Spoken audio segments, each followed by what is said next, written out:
নবী মুহাম্মদুর রাসূলুল্লাহ সাল্লাল্লাহু আলাইহি ওয়াসাল্লাম। তিনি সর্বশেষ পৃথিবীর বুকে আগমন করছেন। ওনার আগমনের মাধ্যমে আল্লাহ পাক পৃথিবীর বুকে নবীদের আগমনের ধারাবাহিকতাকে বন্ধ করে দিয়েছেন।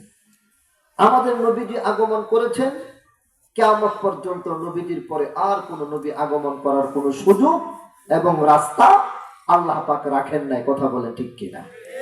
বিশ্ব নবীজি এই কথা নিজের জবান দিয়ে উম্মতের সামনে পেশ করে গেছেন। নবীজি বলেছেন, আনা খাতামুন নাবিয়্যিন লা নাবিয়্যা বাদি। আমি কিন্তু সর্বশেষ নবী, আমার পরে কোনো নবী নাই।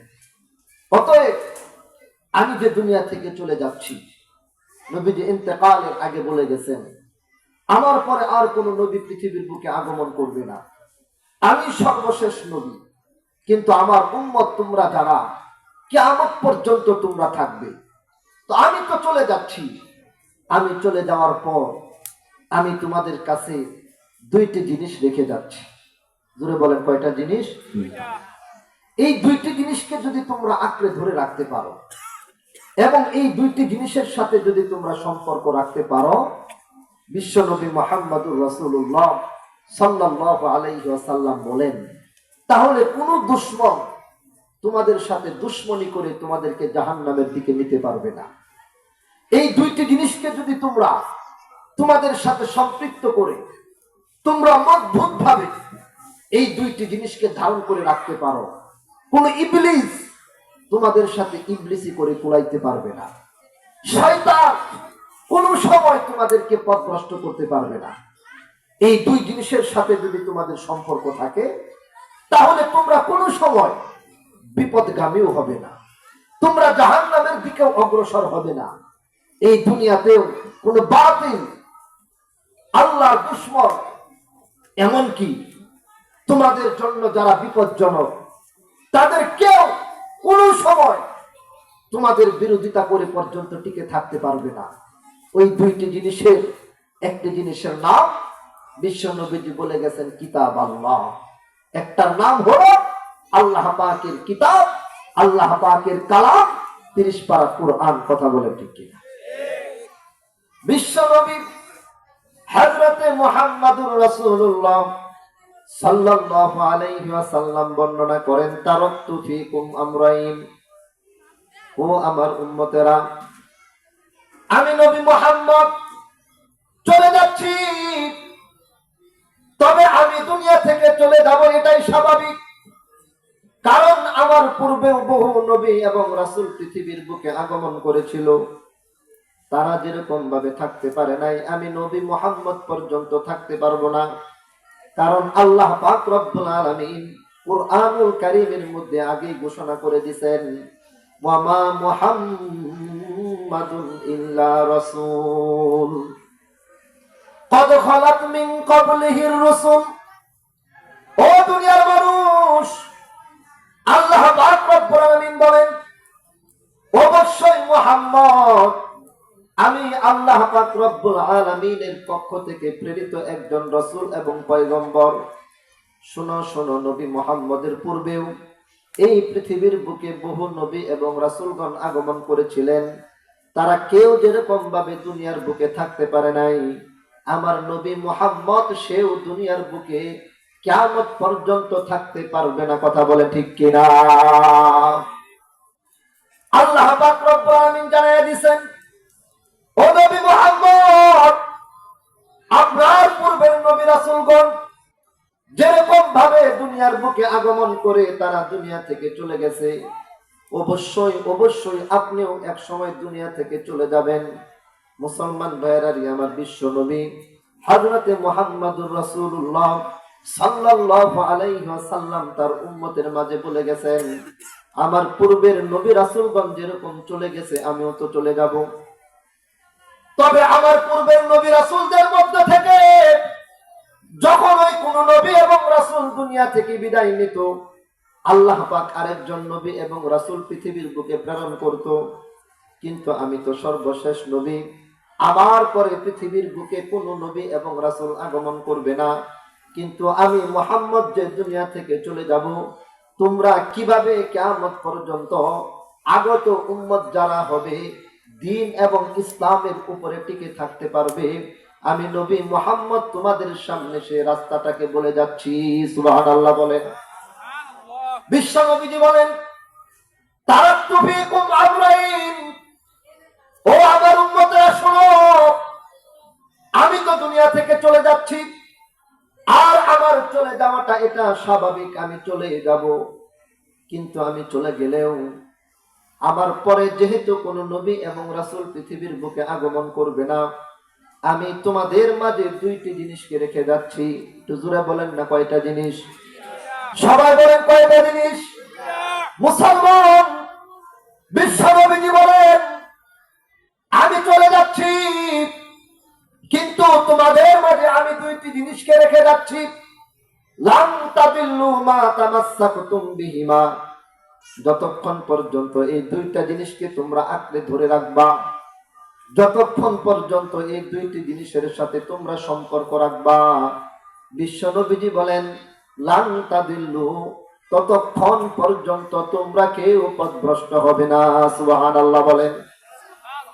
এই দুই জিনিসের সাথে যদি তোমার সম্পর্ক থাকে, বিশ্ব নবীজি বলেন, আমি বলে যাচ্ছি, তাহলে কিন্তু তোমরা পথভ্রষ্ট হবে না, তোমরা জান্নাতের পথ থেকে বিচ্যুত হয়ে জাহান্নামের দিকে পর্যন্ত যাবে না।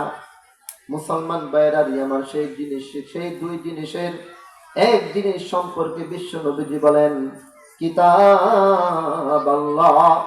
দুই জিনিসের এক জিনিসের নাম আল্লাহ পাকের কালাম, 30 পারা কোরআন। কথা বলে ঠিক কিনা? মুসলমান ভাইয়েরাই আমার, সেই কোরআন আজকে এই তো আমার সামনে স্টেজের মধ্যেও আছে। মুসলমান, আমি যদি আল্লাহ পাকের কসম করে পর্যন্ত বলি, আমি কসম ভঙ্গকারী হব না। আল্লাহ পাক বিশ্ব নবীজির মাধ্যমে যে কোরআন আমাদের মাঝে রেখে গেছেন, মুসলমান, কোরআন আজকে আমার ঘরেও আছে, আপনার ঘরেও আছে। ঠিক বললাম না? ঠিক বললাম? এমন মুসলমান সমাজের মধ্যে খুঁজে পাওয়া যাবে না যে মুসলমানের ঘরের ভিতরে 30 পারা কোরআন নাই। বিশ্ব নবীজি বলেন, আমি চলে যাচ্ছি, কিন্তু রেখে যাচ্ছি 30 পারা কোরআন। মুসলমান ভাইয়েরা যে আমার, কোরআন তো আজকে প্রত্যেকের ঘরে ঘরে আছে। এমনকি অনেক ব্যবসায়ী ভাইয়েরা তাদের দোকানের মধ্যে পর্যন্ত কোরআনুল কারীমকে সুন্দরভাবে রেখে দিছে।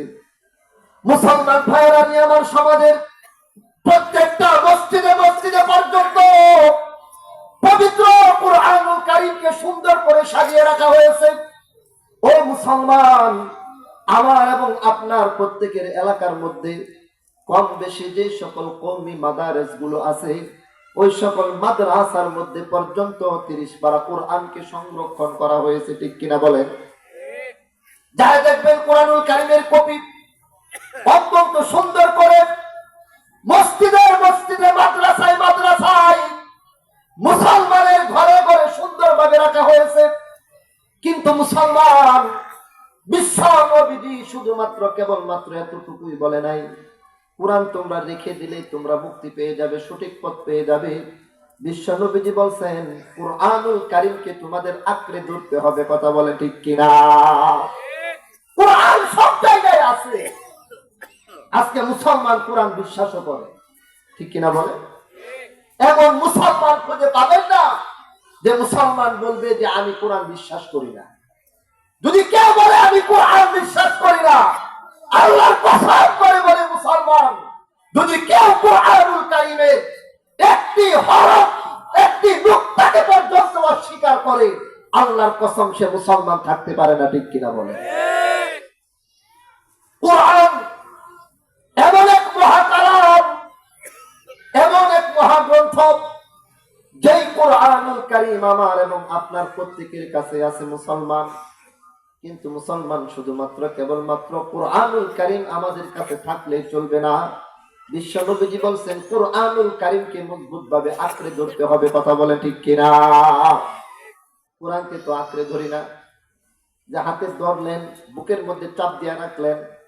মুসলমান মাঝে মধ্যে কোরআনুল কারীম একটু পড়লেন, আল্লাহর কসম এতটুকু বিশ্ব নবীজি বলে নাই, বরং বিশ্ব নবীজি বলে গেছেন, কোরআনকে তোমাদের মজবুত ভাবে আঁকড়ে ধরতে হবে এর অর্থ হলো কুরআনুল কারীমের বিধিবিধান, হুকুম, আহকাম, আল্লাহ পাক যে আদেশগুলো দান করছেন ওই আদেশগুলোকে পরিপূর্ণরূপে গ্রহণ করতে হবে এবং যেই বিষয়গুলো থেকে আল্লাহ পাক আমাকে আপনাকে নিষেধ করেছেন ওই বিষয়গুলো থেকে বিরত থাকতে হবে। ঠিক কিনা বলেন?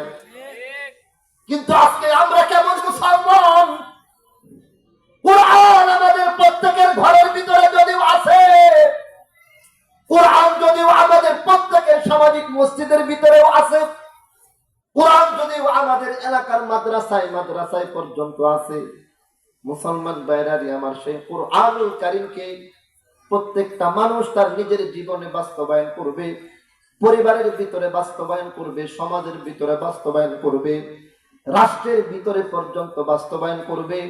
এমন মুসলমানের সংখ্যা আল্লাহর কসম করে বলতে পারি সমাজের মধ্যে একেবারেই কম। কথা বলে ঠিক কিনা?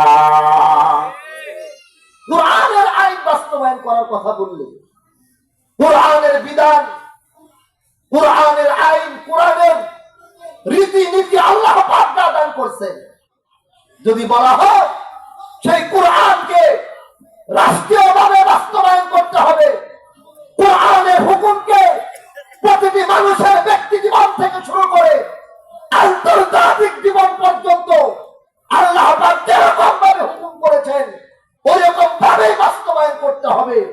সমাজের বহু মুসলমান এরকম আমার এবং আপনার সামনে স্পষ্টভাবে বেশে উঠবে, যারা বলবে কুরআন মানি ঠিক আছে, কুরআন আল্লাহর কালাম স্বীকার করি ঠিক আছে, কিন্তু কুরআনের বিধান, কুরআনের আইন অনুযায়ী দেশ এবং সমাজ, রাষ্ট্র পরিচালিত হোক, এটা আমি চাই না। কথা বলে ঠিক কিনা? এমন মুসলমান সমাজ আছে না নাই? আছে। কিন্তু মুসলমান আল্লাহ পাক রব্বুল আলামিন বিশ্ব নবীর মাধ্যমে যে কুরআনুল কারীম আমাদের মাঝে প্রেরণ করছেন, এই কুরআনুল কারীম শুধুমাত্র কেবলমাত্র সাজিয়ে রাখার জন্য না, কুরআনুল কারীম শুধুমাত্র কেবলমাত্র তেলাওয়াত করার জন্য না, অবশ্যই কোরআন তেলাওয়াত করলে নেকি আছে। কমপক্ষে একটা হরফ তেলাওয়াত করলে আল্লাহ পাক 10টা নেকি দান করবে। ঠিক কিনা বলেন? বিশ্ব নবীজি নিজেই বলছেন, মান ক্বারা হারফাম মিন কিতাবিল্লাহি ফালাহু বিহি হাসানা ওয়াল হাসানাতু বিআশরি আমসালিহা লা আকুলু আলিফ লাম মিম হারফুন বাল আলিফুন হারফুন ওয়া লামুন হারফুন ওয়া মিমুন হারফুন। মুসলমান ভাইরা আমার, কুরআনুল কারীম তেলাওয়াত করলেও নেকি আছে, আপনি বুঝে পড়লেও নেকি আছে। আল্লাহর কসম করে বলতেছি মুসলমান, কুরআন যদি কোনো ব্যক্তি না বুঝে পড়ে, না বুঝে তেলাওয়াত করার পিছনে আল্লাহ পাক নেকি দান করবে। বিশ্ব নবীজি এটাই বলছেন, যদি কোনো ব্যক্তি কুরআনুল কারীমের একটা হরফ পড়ে আল্লাহ পাক বিনিময়ে তাকে একটা নেকি দান করবে, যে একটা নেকি 10টা নেকির সমতুল্য হবে। সুবহানাল্লাহ। এরপরে বিশ্ব নবীজি বলেন, লা আকুলু আলিফ লাম মিম হারফুন, আমি নবী মুহাম্মদ এটা বলি না যে আলিফ লাম মিম 3 হরফ মিলে একটা হরফ, বরং আমি বলি আলিফ একটা হরফ, লামুন হারফুন, লাম হলো আরেকটা হরফ, ওয়া মিমুন হারফুন, মিম হলো আরেকটা হরফ। অর্থাৎ কেউ যদি আলিফ লাম মিম শুধুমাত্র কেবলমাত্র এই 3টি হরফ একবার উচ্চারণ করে, বিশ্ব নবীজি বলেন আল্লাহ পাক তার আমল নামার মধ্যে কমপক্ষে 30টা নেকি দান করবে। সুবহানাল্লাহ বলেন। তো কুরআনুল কারীম আপনি বুঝেন নাই, তারপরেও পড়তেছেন, আল্লাহ পাক আপনাকে কমপক্ষে প্রতি হরফে 10টা করে নেকি দান করবে। মুসলমান ভাইরা আমার, পড়ার জন্যই শুধুমাত্র কেবলমাত্র কুরআন না, কুরআন তেলাওয়াত করলে আল্লাহ পাক নেকি দান করবে। কিন্তু কুরআন নাজিল করার পিছনে, কুরআন তেলাওয়াত করার বিধান আল্লাহ পাক যেরকম ভাবে আমাকে আপনাকে দান করছেন, মুসলমান সেই কুরআন অনুযায়ী আমাদের জীবন, সমাজ, রাষ্ট্র পরিচালনার হুকুমও আল্লাহ পাক দান করছেন। ঠিক কিনা বলেন? এই জন্য মুসলমান কুরআনুল কারীম আমাকে আপনাকে প্রত্যেককে যেরকম ভাবে তেলাওয়াত করতে হবে, কুরআনুল কারীমের অর্থ বোঝার জন্য চেষ্টা করতে হবে এবং কুরআনুল রব্বুল আলামিন যে হুকুমগুলো দান করছেন ওই হুকুমগুলোকে মানার জন্য চেষ্টা করতে হবে। আল্লাহ পাক কোরআনুল কারীমের মধ্যে যে বিষয়গুলোকে নিষেধ করেছেন ওই বিষয়গুলো থেকে আমাকে আপনাকে বেঁচে থাকার জন্য চেষ্টা করতে হবে। রাজি আছেন কারা কারা? রব্বুল আলামিন আল্লাহ তোমার কুদরতি নজরটা দিয়া আজকের এই মাহফিলের প্যান্ডেলের দিকে তাকায়া দেখো। আল্লাহ তোমার বান্দারা দুইটা হাত উত্তোলন করে দেখাইতেছে কুরআনুল কারীমের হুকুমগুলোকে মানতে চাই, আল্লাহর নিষেধগুলো থেকে বেঁচে থাকতে চাই। আল্লাহ আমাদের সকলকে কুরআনুল কারীমের হুকুমগুলোকে মেনে চলার তৌফিক দান করো এবং নিষেধগুলো থেকে বেঁচে থাকার মতো তৌফিক দান করো, বলেন আমিন। রাগ করলেন নাকি? কেউ হাত উঠাইতে বললেন, এটা হাত উঠাইতে বললেও ঝামেলা। যে কিছুদিন আগে দেখলাম এক বক্তা বলছে হাত উঠানোর জন্য, তো ওনার সাথে সবাই হাত উঠাইছে, একজন আলেম সামনে বসা ছিল তিনি হাত উঠাই নাই। কেন হাত উঠাইলো না? এই জন্য উনি সরাসরি মাইক হাতের মধ্যে নিয়ে ওনাকে ধমক পর্যন্ত দিছে, গালিগালাজ পর্যন্ত করছে। এটা কোনো আলোচকে নবীর ওয়ারিস যারা তাদের দ্বারা এমন আচরণ কোন সময় কাম্য নয়। কথা ঠিক কিনা বল? আমি সেটার দিকে যাব না। তবে কষ্ট করছেন আল্লাহ পাক রব্বুল আলামিন, দেখছেন দুইটা হাত উত্তোলন করেছেন, কুরআনুল কারীমের হুকুমগুলো মানার জন্য প্রস্তুত আছেন, নিষেধগুলো থেকে বেঁচে থাকার জন্য প্রস্তুত আছেন। মুসলমান, আল্লাহ পাক রব্বুল আলামিন আমাদের দিলের অবস্থাটা দেখবেন, দিল অনুযায়ী আল্লাহ পাক মানুষের সাথে ফয়সালাও করবেন। সুবহানাল্লাহ বলেন। মুসলমান, সমাজের ভিতরে অনেক ইমানদার এমনও আছে যারা চায় বাংলাদেশের ভিতরে কুরআনুল কারীমের বিধান আইন জারি হয়ে যাক, কিন্তু হচ্ছে না। তারা চায় কোরআনের আইন যদি জারি হয় আমরা কুরআনের আইন মেনে নিতে রাজি আছি। কথা বলে ঠিক কিনা? কিন্তু আমরা রাজি আছি, এই যে আপনি রাজি এবং আপনি আল্লাহর কাছে দোয়া করতেছেন, পাশাপাশি কোরআনের আইন বাস্তবায়নের জন্য আপনি চেষ্টা এবং মেহনত পর্যন্ত করতেছেন। আপনি যদি কুরআনুল কারীমের আইন বাস্তবে প্রতিষ্ঠিত করতে নাও পারেন, আপনার মেহনত, আপনার দোয়া, আপনার চেষ্টার বদৌলতে আল্লাহ পাক কিয়ামতের ময়দানে অবশ্যই অবশ্যই আপনাকে মাফ করে দিবে। আপনার দিলের অবস্থার উপরে ফয়সালা হবে। এই জন্য আল্লাহ পাক রব্বুল আলামিন আমাদেরকে যে 30 পারা কুরআনুল কারীম দান করলেন, মুসলমান ভাইয়েরা জি আমার, এই কোরআনের সাথে সম্পর্ক রাখতে হবে। কুরআনুল কারীমের সাথে সম্পর্ক রাখার সর্বপ্রথম সর্বনিম্ন স্তর যেটা, সেটা হলো কুরআনুল কারীমকে নিয়মিত তেলাওয়াত করতে হবে। সম্ভব হলে কুরআনুল কারীমের অর্থকে বোঝার চেষ্টা করতে হবে।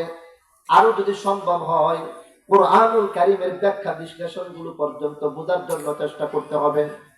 আমি যদি কুরআনুল কারীমের অর্থ বুঝতে না পারি, আমি যদি কুরআনুল কারীমের ব্যাখ্যা বিশ্লেষণ পর্যন্ত বুঝতে না পারি, তাহলে আমার সমাজের, আমার দেশের, আমার পরিবারের ভিতরে যারা কুরআনুল কারীমের অর্থ বুঝে, কুরআনুল কারীমের ব্যাখ্যা বিশ্লেষণ বুঝে, মুসলমান, তাদেরকে আমার এবং আপনার মেনে চলতে হবে। কথা বলে ঠিক কিনা? কুরআন যারা বুঝে, কুরআন নিয়ে যারা গবেষণা করে, কুরআনুল কারীম নিয়ে যারা মানুষের ময়দানে কথা বলে, কুরআনুল কারীমের উপরে যারা মুসলমান দীর্ঘদিন পড়াশোনা করে, মেহনত করে, স্টাডি করে, যারা জ্ঞান অর্জন করে, তাদের কথাগুলোকে মেনে চলতে হবে। যদি মেনে চলতে পারেন, আপনি নিজে যদিও আলেম নয়, কিন্তু আলেমের কথা যদি মেনে চলেন, আপনি অবশ্যই কুরআনুল কারীমের উপরেও একজন সঠিক আমলকারী হিসাবে বিবেচিত হবে। কথা ঠিক বললাম না? ঠিক বললাম। কারণ সমাজের সবার দ্বারা কোরআনের হাফেজ হওয়া, আলেম হওয়া, এটা ফরজ নয় এবং এটা সবার দ্বারা সম্ভব নয়। কিন্তু যারা আলেম হবে, যারা কুরআনুল কারীমের হাফেজ হবে, তাদের সাথে আমার এবং আপনার প্রত্যেকের সম্পর্ক রেখে চলতে হবে। মুসলমান ভাইরারি আমার, এই জন্যই আমাদের প্রত্যেকে আমরা কম বেশি নিজেদের সমাজের ভিতরে যে সকল মাদ্রাসাগুলো প্রতিষ্ঠিত হয়, মাদ্রাসাগুলোর মধ্যে আমরা কম বেশি আসা যাওয়া করি, আমরা আমাদের সন্তানদেরকে পর্যন্ত সেখানে ভর্তি করি। মুসলমান শুধুমাত্র কেবলমাত্র ভর্তি করি আমি আর আপনি থেমে যাই না, ওই সকল মাদ্রাসাগুলোর মধ্যে আমরা আমাদের সাহায্য সহযোগিতাকে পর্যন্ত চালু রাখি, ঠিক কিনা বলেন? কারণ আমরা চাই কোরআনুল কারীম এক শ্রেণীর মানুষ পড়বে, কোরআনুল কারীম তারা মুখস্থ করবে, কোরআনুল কারীমের বিদ্যা তারা অর্জন করবে, আর আমরা তাদেরকে সাহায্য সহযোগিতা করব, তাদের সাথে সম্পর্ক রাখবো, আর এর মাধ্যমে কোরআনুল কারীম কিয়ামত পর্যন্ত পৃথিবীর বুকে প্রতিষ্ঠিত থাকবে। মুসলমান ভাইয়েরা, কিছুক্ষণ পরেই আপনারা দেখতে পাবেন এই যে আপনাদের এলাকার মধ্যে প্রতিষ্ঠিত জামিয়া ইব্রাহিমিয়া মাদ্রাসা, এই মাদ্রাসা থেকেও কিছু ছাত্র এই বছর 30 পারা কোরআনুল কারীম মুখস্থ করেছে, যারা কোরআনকে তাদের সিনার মধ্যে ধারণ করেছে। ও মুসলমান, আপনাদের সকলের উপস্থিতিতে, আপনাদের সকলের সামনে তাদের মাথার মধ্যে পাগড়ি পরানো হবে। মুসলমান ভাইরা, আমার যেই বাচ্চাগুলোর মাথার মধ্যে পাগড়ি পরানো হবে, মুসলমান তাদের প্রত্যেকে এক একজন তাদের সিনার মধ্যে কোরআনুল কারীম ধারণ করার কারণে এক একজন জীবন্ত 30 পারা কোরআন, কথা বলে ঠিক কিনা? একটা মাদ্রাসার হাফেজে কোরআন যখন রাস্তা দিয়ে হেঁটে যায়, মনে করতে হবে জীবন্ত 30 পারা কোরআন বুকে ধারণ করে একটা বাচ্চা হেঁটে যাচ্ছে, ঠিক কিনা বলে? আজকে আমরা মাদ্রাসার ছোট ছোট তালিবুল ইলম ছাত্রদেরকে পাইলে আমরা তাদেরকে তেমন ইজ্জত করি না, সম্মান করি না। আলেমদেরকে সমাজের অনেকে আছে তুচ্ছ-তাচ্ছিল্য করে, আরে হুজুরে কি বলবে, হুজুরের কথাকে আমার কেন শুনতে হবে, আমার কি অর্থ কম, আমার কি প্রভাব প্রতিপত্তি কম, আমার কি ক্ষমতা কম, আমি কি কোরআন হাদিস সম্পর্কে কিছুই বুঝি না? ও মুসলমান, এরকম কিছু অহংকারী, কিছু মুতাকাব্বির, কিছু তাকাব্বুরওয়ালা মানুষ সমাজের ভিতরে আছে, নিজেরা নিজেদেরকে পণ্ডিত মনে করে আলেম উলামাদের সুহবতে আসতে চাই না, কথা বলে ঠিক কিনা? যারা আলেমদের সুহবতে আসে, যারা আলেমদের সাথে উঠা বসা করে, যারা আলেমদেরকে ভালোবাসে, মুসলমান আল্লাহর কসম করে আমি বলতে পারি, এই মানুষগুলো যদি বিশ্ব নবীদের জমানাতে আসতো, তারা অবশ্যই নবীজিকেও সম্মান করত। আর যারা নবীর উত্তরসূরি, আল উলামা ওয়ারাসাতুল আম্বিয়া, উলামা একরাম হলো নবীদের উত্তরসূরি, উলামা একরাম হলো নবীদের ওয়ারিস। যারা আলেমদেরকে সম্মান করতে জানে না, যারা আলেমদেরকে ভালোবাসতে জানে না, যারা আলেমদের সাথে সম্পর্ক রাখাকে পছন্দ করে না, এরা যদি আল্লাহর নবীর জমানাতেও আসতো, তারা নবীদের সাথে সম্পর্ক রাখতো না, এরা নবীদের সাথেও সম্পর্ক রাখার জন্য আগায় যাইত না। কারণ আল্লাহ পাক আমাদেরকে বুঝায় দিয়েছে, দিবালোকে নেই স্পষ্ট। আল্লাহ পাক রব্বুল আলামিন বলেন, ইন্নামা ইয়াখশাল্লাহ মিন ইবাদিহিল উলামা। এই পৃথিবীর বুকে যত মানুষ বিচরণ করে, চলাফেরা করে, তাদের মধ্য থেকে যারা আলেম, উলামা একরাম, কোরআনের হাফেজ, কোরআনের আলেম, আল্লাহ পাক বলেন তারা অবশ্যই অবশ্যই আমি আল্লাহকে ভয় করে। সুবহানাল্লাহ বলেন। আল্লাহ সার্টিফিকেট দিয়েছেন আলেমরা আল্লাহকে ভয় করে। এই জন্যই তো মুসলমান এক একজন উলামা একরাম, এক একজন হক্কানি আলেম, আল্লাহ পাকের কাছে তারা এতই মর্যাদা সম্পন্ন। মুসলমান ভাইরা, আমার বিশ্ব নবীজি বলছেন, ইয়াশফাউ ইয়াউমাল কিয়ামাতি সালাসাতুন, আল আমবিয়া সুম্মাল উলামা সুম্মাশ শুহাদা। আল্লাহ পাক আলেমদেরকে মহব্বত করেন, ভালোবাসেন, আলেমদেরকে ইজ্জত এবং সম্মান দান করেছেন। এজন্যই তো বিশ্ব নবীজি বর্ণনা করছেন, কিয়ামতের কঠিন ময়দান যখন কায়েম হয়ে যাবে, মুসলমান ভাইয়েরা, আমার মাথার একবারে সন্নিকটে চলে আসবে সূর্য। সূর্যের যে পরিমাণ তাপ বর্তমানে পৃথিবীর বুকে আসে, আল্লাহ পাক কিয়ামতের কঠিন ময়দানে ওই সূর্যের তাপকে আরো 10 গুণ পর্যন্ত বৃদ্ধি করে দিবে। মাথার একবারে সন্নিকটে চলে আসবে সূর্য। সূর্যের যে দিক থেকে তাপ আসে মুসলমান, আল্লাহ পাক ওই দিকটাকে বর্তমানে উপরের দিকে ফিট করে রাখছে, উল্টা দিকটা আল্লাহ পাক জমিনের দিকে দিয়ে রাখছেন।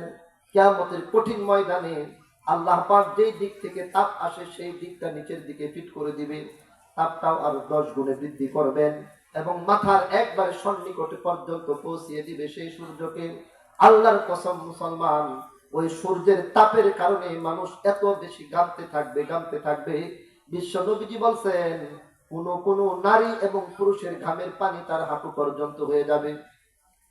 বিশ্ব নবীজি আরো বলছেন আবার কোন মানুষের ঘামের পানি তার রান পর্যন্ত হয়ে যাবে, আবার কোন নারী পুরুষের ঘামের পানি তার নাভি পর্যন্ত হবে, আবার বহু নারী পুরুষের ঘামের পানি তার সিনা পর্যন্ত হবে। মুসলমান ভাইরানি আমার, বিশ্ব নবীজি বলছেন আবার অনেকের ঘামের পানি তার গলা পর্যন্ত হবে, আবার বহু মানুষ তার ঘামের পানির ভিতরে হাবুডুবু পর্যন্ত কেটে থাকবে।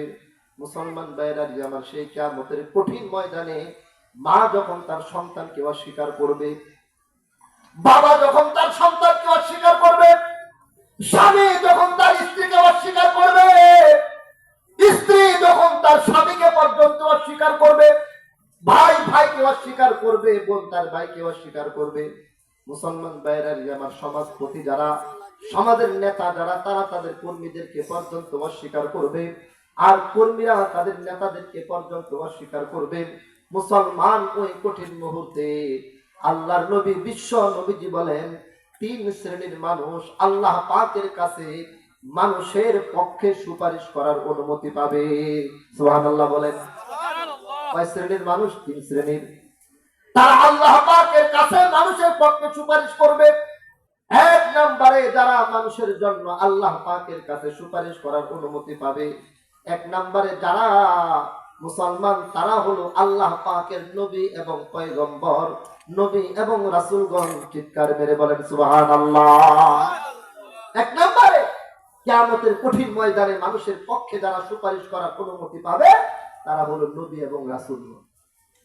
নবী রাসূলগণ তাদের উম্মতের জন্য আল্লাহ পাকের কাছে সুপারিশ করবে।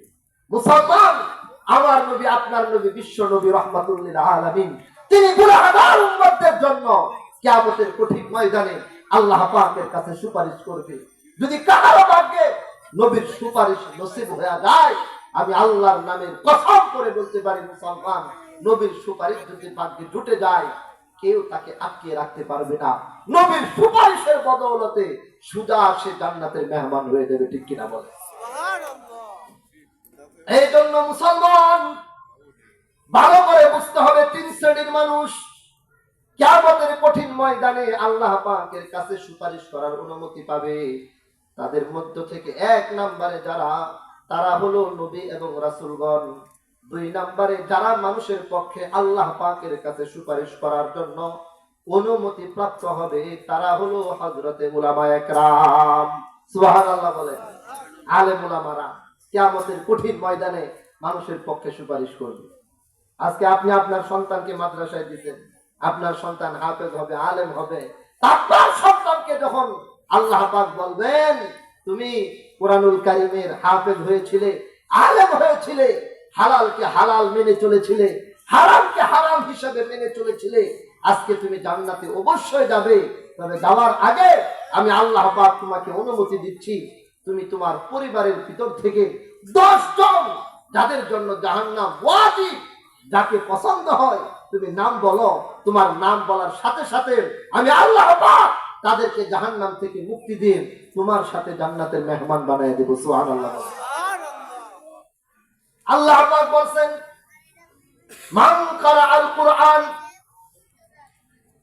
ওয়া মান ক্বারাআল কুরআন ফাস্তাযহারাহু ফাআহাল্লা হালালাহু ওয়া হাররামা হারামাহু আদখালাহু আল্লাহুল জান্নাহ ওয়া শাফাআহু ফি আশরাতিন মিন আহলি বাইতিহি কুল্লুহুম ক্বাদ ওয়াজাবাত লাহুন নার। বিশ্বনবী বলেন যে কোরআনের হাফেজ হবে, আলেম হবে, কোরআন অনুযায়ী নিজের জিন্দেগি যাপন করবে, আল্লাহ পাক কিয়ামতের ময়দানে কোরআনুল কারীমের একজন হাফেজকে ডেকে বলবেন তুমি তো জান্নাতে যাবে, তবে তোমার পরিবারের ভিতর থেকে 10 জন যাদেরকে তোমার পছন্দ হয় জাহান্নামী হয়ে গেছে, তুমি বলতে দেরি হবে, জাহান্নাম থেকে মুক্তি দিতে দেরি হবে না। সুবহানাল্লাহ।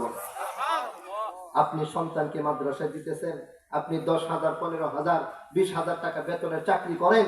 এই অল্প টাকা বেতনের চাকরি করার পরে এই টাকা দিয়ে আপনি শহরে থাকেন, এই টাকা দিয়ে আপনি বাসা ভাড়া দেন, এই টাকার ভিতর থেকে আপনি আপনার স্ত্রীর পিছনে খরচ করেন, বাড়িতে দেশে মা বাবার পিছনে খরচ করেন, আবার সেখান থেকে কিছু টাকা বাঁচায়া আপনার কলিজার টুকরা সন্তানকে মাদ্রাসার মধ্যে ভর্তি করাইয়া দিলেন, ওই সন্তানের বেতন দিচ্ছেন, ওই সন্তানটাকে নিজে ভালো না খেয়ে ভালো খাওয়ানোর জন্য চেষ্টা করতেছেন, মেহনত করতেছেন, নিজে ভালো কাপড় না পরে সন্তানকে ভালো কাপড় পরাচ্ছেন, নিজে ভালো জুতা পরিধান না করে নিজের সন্তানকে ভালো জুতা পরিধান করাচ্ছেন।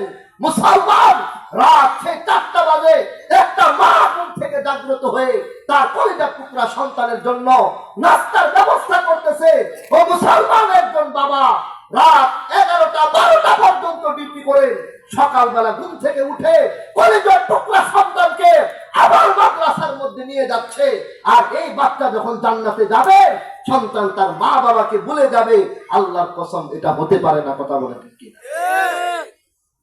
সন্তান তার মা বাবাকে তার সাথে জান্নাতে নিয়ে যাবে। সুবহানাল্লাহ বলে। মুসলমান, আল্লাহ পাক রব্বুল আলামিন যারা যারা কুরআনুল কারীমের সাথে নিজেদেরকে সম্পর্ক রাখবে, কুরআনুল কারীমের আলেম যারা, আলেমদের সাথে যারা সম্পর্ক রাখবে, কিয়ামতের কঠিন ময়দানে আল্লাহ পাক ওই সকল মানুষদের জন্য উলামায়ে কেরামদের মাধ্যমে সুপারিশের ব্যবস্থা করবে। সুবহানাল্লাহ বলে। নিজের সন্তান হলেই তো কথাই নাই, 10 জন পরিবারের জাহান্নামী মানুষদের জন্য সুপারিশ করে তাদেরকে জান্নাতে নিয়ে যাবে। আর যদি আপনার সন্তান আলেম হয়ে যায়, আল্লাহ যদি কবুল করে, কোরআনের হাফেজ হইছে, আবার আলেম হইছে, আছে না নাই বলেন? কোরআনের হাফেজ আবার আলেম, আল্লাহু আকবার। একজন আলেম কতজন মানুষকে জান্নাতে নিবে? হাফেজ তো 10 জনকে নিয়ে যাবে সুপারিশ করে। একবারে সংক্ষিপ্ত কথা, আমার উস্তাদে মুহতারাম আল্লামা মুফতি আব্দুল হাফিজ দামাত বারকাতুহুল আলিয়ার জবান থেকে আমি শুনছি, হুজুর বলতেন যে একজন হাফেজ তো 10 জনকে জান্নাতে নিবে পরিবারের ভিতর থেকে সুপারিশ করে, যারা জাহান্নামী। একজন আলেম কিয়ামতের কঠিন ময়দানে যতগুলো মানুষ তার পিছনে সিরিয়াল ধরতে পারবে, সুবহানাল্লাহ বলে, যতগুলো মানুষ একজন আলেমের পিছনে সিরিয়াল ধরতে পারবে, আর বলবে আল্লাহ এই আলেম সাহেবকে আমি মহব্বত করতাম, ভালোবাসতাম, এই আলেমের সাথে তো আমার সম্পর্ক ছিল। আলেম হয়তো বা তাকে নাও চিনতে পারে, কিন্তু সে বলবে আমি তো আলেমকে চিনি। সুবহানাল্লাহ বলে। একজন আলেমের পিছনে যতগুলো মানুষ সিরিয়াল ধরতে পারবে, আল্লাহ পাক দেখবেন আলেমের উসিলায় হাজারো লাখো মানুষকে জাহান্নাম থেকে মুক্তি দিয়ে জান্নাতের মেহমান বানাবে। আল্লাহ কবুল করে বলেন আমিন। মাহফিলের যিনি প্রধান